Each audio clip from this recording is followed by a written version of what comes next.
Army जिंदाबाद, Indian force जिंदाबाद, Indian navy जिंदाबाद, इंडियन बीएसएफ जिंदाबाद, इंडियन फोर्स जिंदाबाद, पुलिस कश्मीर जिंदाबाद, इंडियन आर्मी जिंदाबाद, जम्मू कश्मीर पुलिस जिंदाबाद, जम्मू कश्मीर पुलिस जिंदाबाद, इंडियन आर्मी जिंदाबाद, ऑपरेशन सिंदूर जिंदाबाद, ऑपरेशन सिंदूर जिंदाबाद, इंडियन आर्मी जिंदाबाद, इंडियन सीआरपी जिंदाबाद, इंडियन बीएसएफ जिंदाबाद, जम्मू कश्मीर पुलिस जिंदाबाद, इंडियन नेवी जिंदाबाद, इंडियन एयरफोर्स जिंदाबाद, हिंदुस्तान जिंदाबाद, हिंदुस्तान जिंदाबाद, हिंदुस्तान जिंदाबाद। जो वहाँ पे पहलगाम में अटैक हुआ वो हमारी बदकिस्मती थी। उसके बाद हमारी आर्मी ने ऑपरेशन सिंदूर को लॉन्च किया है और ऑपरेशन सिंदूर बड़ा कामयाब रहा है और लोगों को भी पता है कि कश्मीर, पूरा कश्मीर जंग के साथ नहीं है, पूरा कश्मीर हिंदुस्तानी है और हिंदुस्तान के साथ है। आज आपने खुद भी देखा है शोपियान जैसे इलाके में 800 या 900 लोग बाहर निकल के हिंदुस्तान अपना झंडा हाथ में उठा के खुशी का मुजाहरा कर रहे हैं। और ये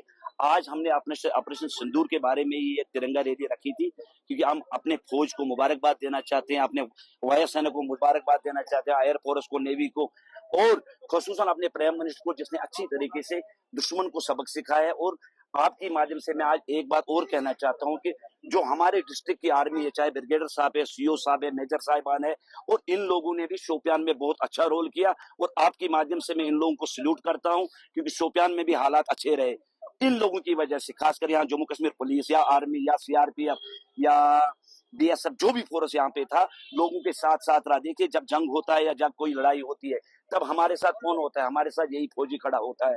आज आप लोगों ने भी ये देखा है और हम लोगों ने भी देखा है, यहाँ पे जितनी खराबी हुई या परेशानी हुई या कुछ हुआ, आज तक हमें कोई फायदा नहीं आया। हम हिंदुस्तानी है और हिंदुस्तानी रहेंगे।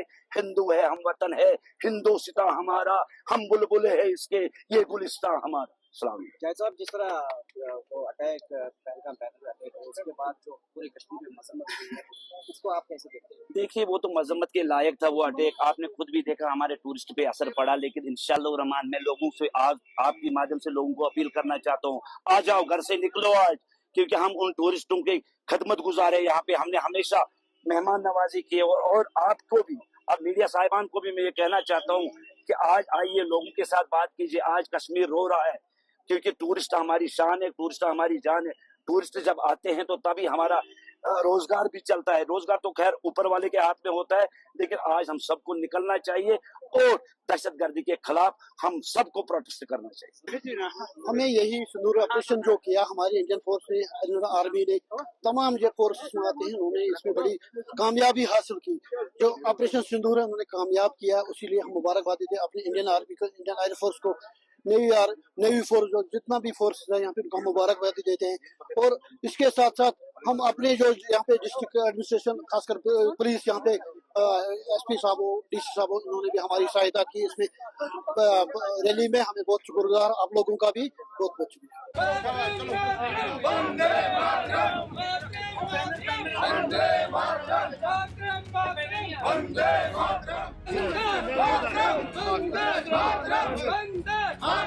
इंडियन आर्मी जिंदाबाद, जिंदाबाद, जिंदाबाद, इंडियन आर्मी जिंदाबाद, जिंदाबाद, जिंदाबाद।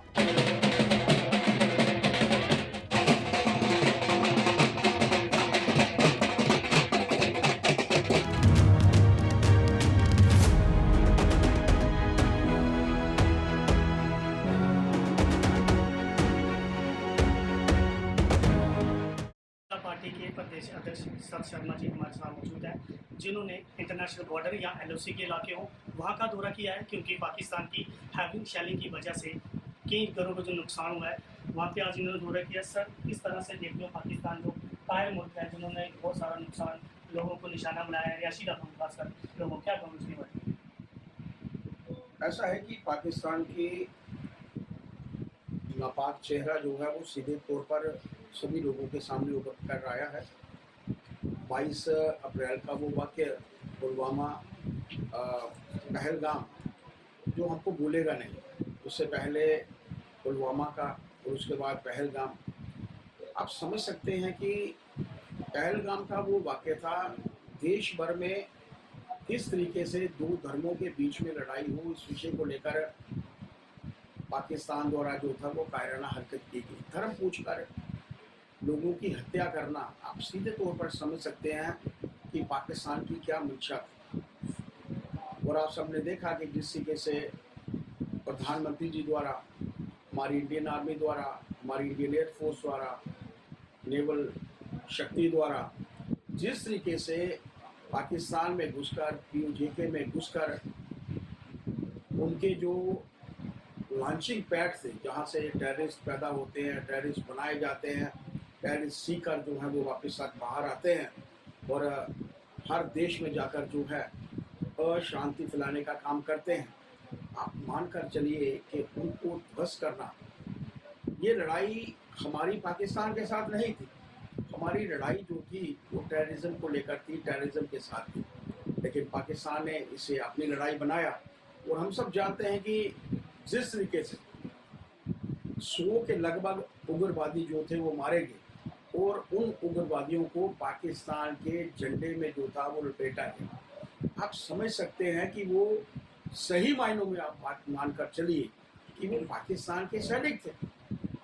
वो टेररिस्ट के रूप में वहाँ पर काम करते थे और टेररिस्ट के रूप में ही भारत में आते थे, लेकिन वो थे सैनिक क्योंकि उनको पाकिस्तान ने अपना सम्मान दिया, अपने झंडे में जो था उनको लपेटा था।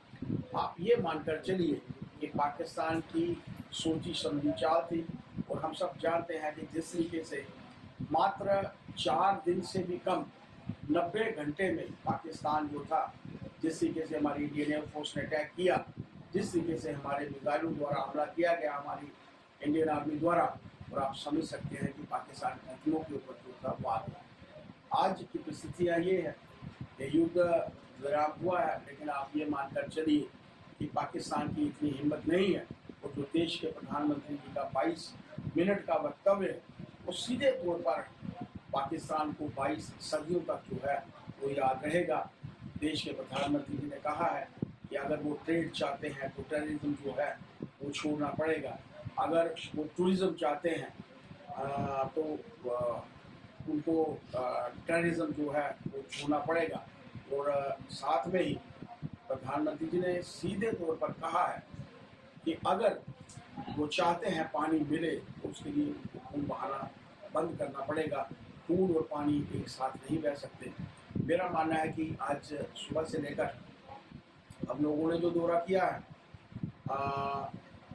परगवाल क्षेत्र में और उसके बाद पलावाला मोर क्षेत्र हमारा खराबली, यहाँ पर भी नापाक पाकिस्तान द्वारा फायरिंग की गई, नापाक पाकिस्तान द्वारा शेलिंग की गई, लोगों के घरों को नुकसान हुआ है, आम जनता को नुकसान हुआ है। हमने वहाँ की लॉन्चिंग पैड को निशाना बनाया। हमारे सैनिकों ने उनके जो एयरफोर्स का जो उनकी यहाँ से आप समझ सकते हैं कि उनके वो ऐसे क्षेत्र जहाँ पर सैनिक रहते हैं उनको ठिकाना बनाया।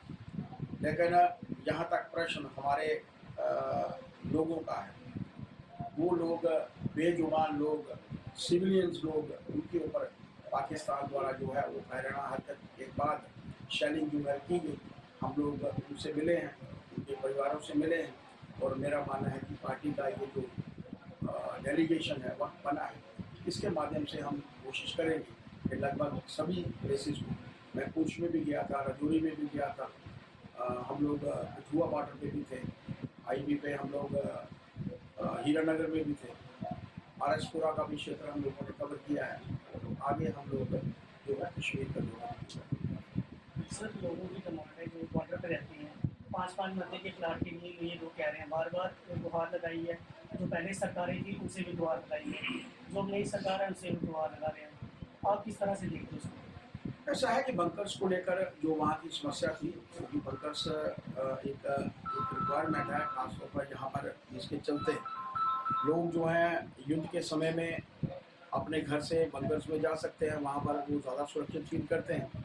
इंडिविजुअल बंकर्स का भी विषय हमने माननीय होम मिनिस्टर साहब के सामने रखा था, वो सेंक्शंस भी होने शुरू हो गए हैं।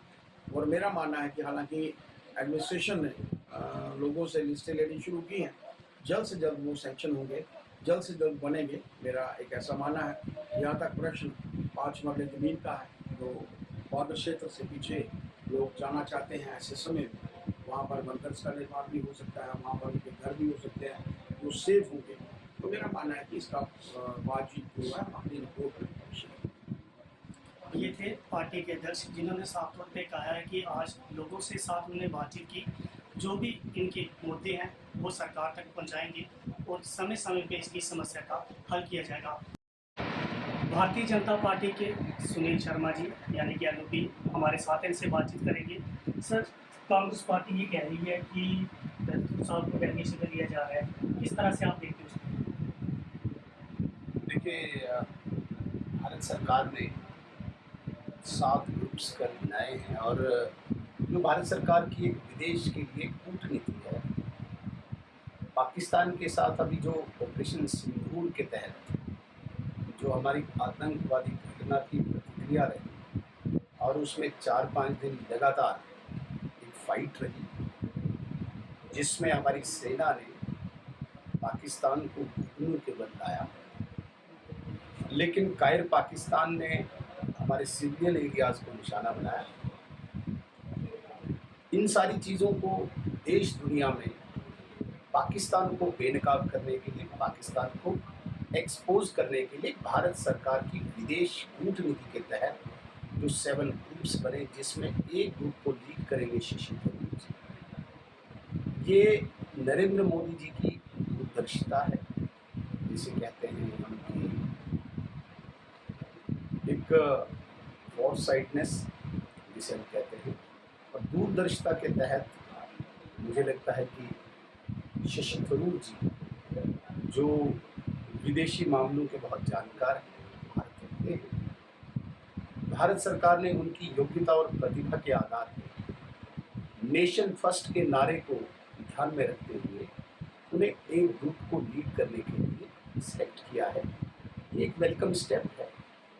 कांग्रेस नहीं चाहती है कि कोई उनका, जिसे हम कहेंगे प्रतिभाशाली व्यक्ति, जो सही मायने में भारत सरकार के विजन को, भारतीय सेना के रिएक्शन को, एक्शन को विदेशों में अच्छे लेवल पे ऐसे प्रोपेगेट करे, वो नहीं चाहती कांग्रेस। इसलिए कांग्रेस में खलबली मची।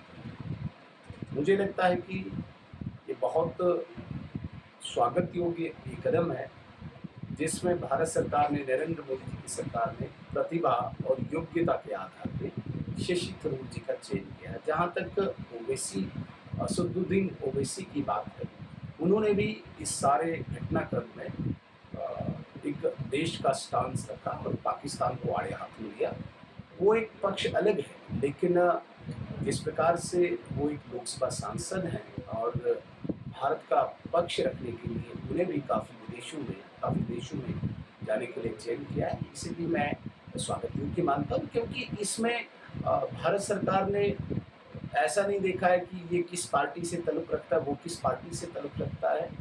नेशन इंटरेस्ट के लिए ऐसे सभी लोगों को जो योग्य हैं, जो प्रतिभाशाली हैं, उनको ये जिम्मेदारी दी है कि भारत का पक्ष रखने के लिए अनेक देशों में जाने का जो ग्रुप बना के एक अवसर दिया है, ये एक कूटनीतिक स्टेप है जिसे हम अप्रिशिएट करते हैं। सर, पाकिस्तान की आज 18 तारीख है, उसकी मीटिंग को लेकर किस तरह से देख रहे हैं? देखिए, मैं बहुत सारी चीज़ों पे चुनी सकता हूँ। मिनिस्ट्री ऑफ एक्सटर्नल अफेयर्स के कुछ दायरे हैं।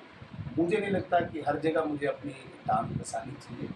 उसके लिए अधिकृत और जिसे हम कहते हैं ऑथराइज्ड लोग रखे हैं जो प्रेस कॉन्फ्रेंस देते हैं, और DGMOs की जो मीटिंग जो आज मुझे लगता है कि एक्सटेंड करने के लिए दोबारा बैठ रहे हैं, इसके लिए मैं अधिकृत नहीं हूँ। मैं जम्मू कश्मीर के अफेयर्स पे डिस्कस कर सकता हूँ, पॉलिटिकल इश्यूज़ पे डिस्कस कर सकता हूँ, लेकिन ये मिलिट्री का एक इशू है। मुझे नहीं लगता कि मुझे इस पर बोलना चाहिए, और यदि मुझे पता भी है तब भी मैं इस पर नहीं कुछ बोलूँगा, क्योंकि ये बड़ा स्ट्रेटजिक इशू होता है। इसमें मैं अपनी टांग फंसाने की ज़बरदस्ती कोशिश नहीं करूँगा। सर, पाकिस्तान ने कई बार सीज़ फायर का उल्लंघन किया, बार किया है, समझौता होने के बावजूद, किस तरह से देखते हैं? सीज़ फायर वो करता जाएगा, यहाँ से उसको प्रतिक्रिया मिलेगी, जवाब मिलेगा। और जैसे कहा है भारत सरकार ने, आप गोली दागोगे, यहाँ से गोला दागेंगे, आप एक गोली चलाओगे, हम 10 गोली दागेंगे। तो आप ये यकीन माने कि जो भारतीय सेना इस वक्त या सुरक्षा बल हमारे इस वक्त सीमा पे तैनात है, वो बिल्कुल दिल खोल के उनको भारत सरकार की दृढ़ इच्छा शक्ति की भी पूरा अंदेशा है, इस प्रकार से हमने जवाब देना है। पाकिस्तान ये दुस्साहस करेगा, उसे उसका जवाब मिलेगा और नुकसान क्षति ज़्यादा पाकिस्तान की ही होगी, पहले भी हुई। थोड़ी बहुत उसे तो आभास हुआ ही होगा कि पहलगाम की रिएक्शन के बाद जिस प्रकार से उसके एयरबेसिस को, उसकी मिलिट्री एस्टेब्लिशमेंट को, उसके आतंकी ठिकानों को कैसे ध्वस्त किया है। अगर वो दोबारा से सीज फायर करने का दुस्साहस करेगा तो भारतीय सेना तैयार है, एक गोली का बदला 10 गोलियों से जवाब देने के लिए तैयार है। ये थे हमारे साथ सुनील शर्मा जी, जिन्होंने साफ तौर पे कहा है कि पाकिस्तान कायर मुल्क है जो अगर एक गोली दागेगा तो हमारे भारतीय सेना 100 गोली दागेंगे। मैं रोहित मिश्रा, अंतर्राष्ट्रीय न्यूज़ सेक्टर पंजाब के टीवी, कैमरामैन वरिंदर चीफ के साथ अखनूर।